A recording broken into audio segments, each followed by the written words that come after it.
দেখো বন্ধুরা, এই যে মশলা করতেছি। এই যে দেখো কারকোল, কি দাম! 2টা কারকোল 17 টাকা দিয়ে নিয়ে আসছি, 40 টাকা 1 পোয়া।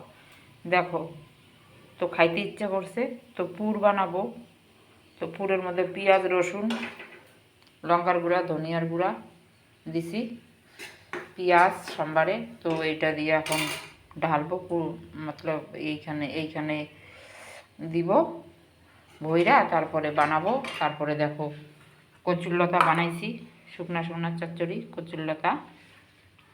আর দেখো ডাল আছে রাত্রের, ডাল দিয়ে কচুরলতা এখনই বানাইলাম, ডাল রাত্রের পুর বানাইলাম। বানাই এখন অল্প খাবো, খেয়ে তারপরে কাজে যাব। আর ভাত বানিয়েছে, এই দেখো ভাত, একটা মানুষ তো বেশি লাগে না, 2 বেলা চলে যায়। তো দেখো, ভালো লাগলে কমেন্ট করে জানিও। দেখো পুর বানাবো এখন, পুরের মধ্যে এটা অল্প অল্প করে দিব, এই যে অল্প অল্প করে দিব।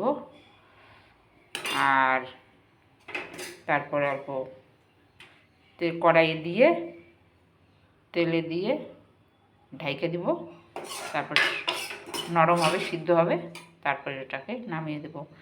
ওকে বাই, গুড মর্নিং ভারতবাসী ও বন্ধুরা, ভালো থাকো, সুস্থ থাকো। তোমরা আমাকেও আশীর্বাদ করো, আমিও যেন ভালো থাকি।